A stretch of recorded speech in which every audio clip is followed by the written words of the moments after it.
Assalamualaikum warahmatullahi wabarakatuh. Nah, sekarang kita akan memahami pembelajaran bahasa Inggris dasar tentang penjelasan pronoun atau kata ganti. Di sini saya tidak akan banyak basa-basi berbicara. Nah, langsung saja sekarang kita menuju ke pengertian pronoun. Apa itu pronoun? Oke. Pronoun. Pronoun ialah kata ganti nama benda yang berfungsi untuk merubah nama subjek menjadi objek dan menunjukkan kepemilikan terhadap suatu benda tersebut. Misal, subjek I berubah menjadi objek me. Noun Andi, nama orang, berubah menjadi subjek he. Nah, untuk kepemilikan atau KP, subjek I bisa berubah menjadi my atau mine. Oke, lanjut. Sekarang kita masuk ke jenis-jenis pronoun atau kata ganti. Yang pertama yaitu personal pronoun. Personal pronoun ialah di mana subjek berubah menjadi objek.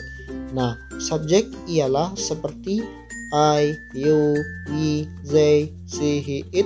Sedangkan objek ialah me, you, us, them, her, him, dan it.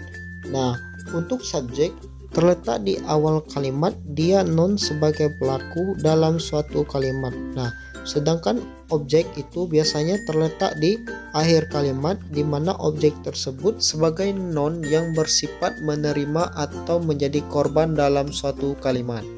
Untuk subjek I berubah menjadi objek me, you tetap you, we menjadi us, they menjadi them, dan seterusnya. Oke, mungkin kalian sudah memahami itu. Sekarang kita lanjut ke bentuk contohnya. Nah, sekarang kita masuk ke bentuk contoh personal pronoun. Di sana kita menggunakan subjek I berubah menjadi objek me.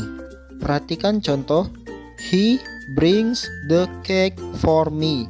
Nah, di sana tadi kita menggunakan subjek I, di mana subjek I tersebut berubah menjadi objek me yang terletak di akhir kalimat. Oke, yaitu for me, yang artinya untukku. Contoh kedua, di sana di mana kita menggunakan subjek they berubah menjadi objek them. Nah, perhatikan contoh, I meet them today. Saya bertemu mereka hari ini. Nah, ingat ya teman-teman, objek itu ialah noun yang bersifat menerima atau menjadi korban dalam suatu kalimat. Nah, jadi tidak boleh ya teman-teman jika subjek yang bersifat menerima atau menjadi korban dalam suatu kalimat ya teman-teman. Misalnya I meet they today, itu salah ya teman-teman. Seharusnya I meet them today. Nah, seperti itu ya teman-teman.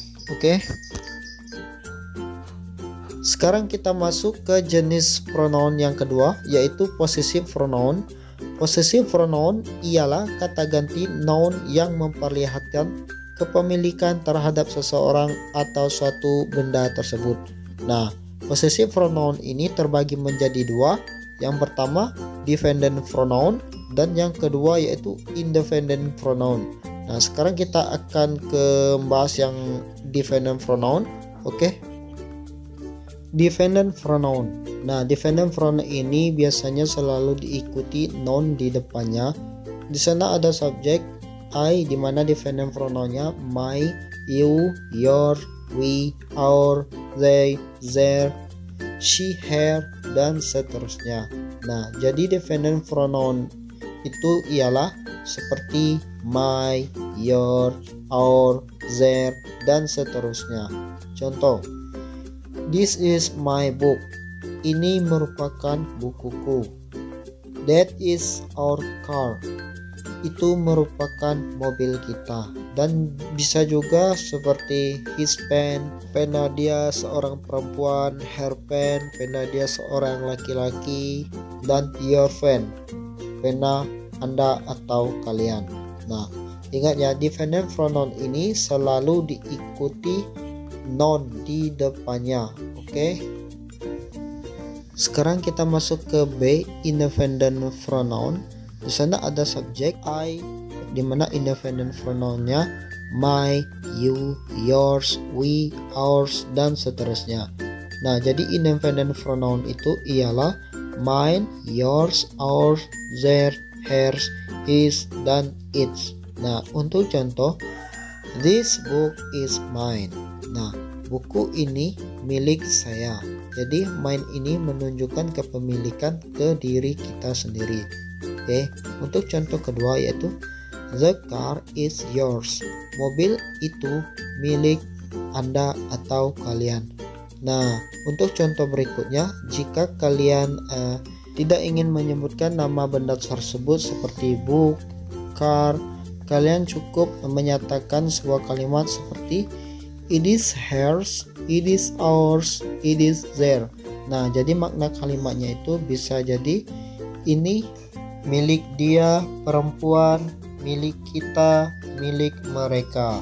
Nah, jadi makna kalimatnya itu untuk menunjukkan kepemilikan seseorang terhadap benda tersebut tanpa menyebut nama benda yang kita tuju. Itu bagian contoh yang nomor 3 ya teman-teman, yang menggunakan it atau subjek it. Oke, sekarang kita lanjut ke jenis-jenis pronoun selanjutnya. Sekarang kita masuk ke jenis-jenis pronoun yang ketiga atau yang terakhir, yaitu reflective pronoun. Reflective pronoun ialah kata ganti noun yang digunakan untuk menunjukkan tindakan atau kegiatan yang dilakukan oleh diri subjek itu sendiri.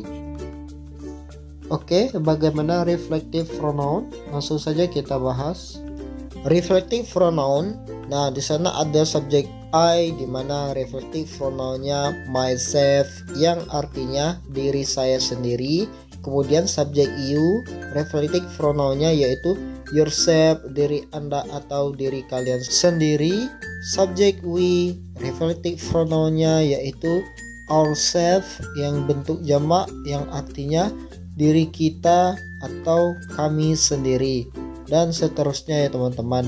Nah, mungkin kalian sudah memahami reflective pronounnya bagaimana. Oke, sekarang kita langsung saja lanjut ke contoh kalimat reflective pronoun. Oke. Nah, sekarang kita masuk ke contoh reflective pronoun. Di sana ada dua contoh. Yang pertama, he asks himself why he is easy to be phonetic, yang artinya dia bertanya kepada dirinya sendiri. Nah, himself ini merupakan dirinya sendiri, mengapa dia mudah panik. Oke. Nah, sekarang untuk contoh yang kedua, you should introspect yourself. Nah, yang artinya kamu seharusnya mengintrospeksi diri kamu sendiri. Nah, jadi reflective pronoun ini merupakan jenis pronoun kata ganti yang merujuk ke diri kita sendiri ya teman-teman. Nah, mungkin cukup sampai di sini dulu penjelasan tentang pronounnya, dan jika ada kesalahan saya mohon maaf, dan jika kurang jelas juga saya mohon maaf. Saya juga masih belajar, dan jika ada pertanyaan kalian bisa tanyakan di kolom komentar. Dan saya akhiri, assalamualaikum warahmatullahi wabarakatuh. Selamat menikmati dan semoga memahami.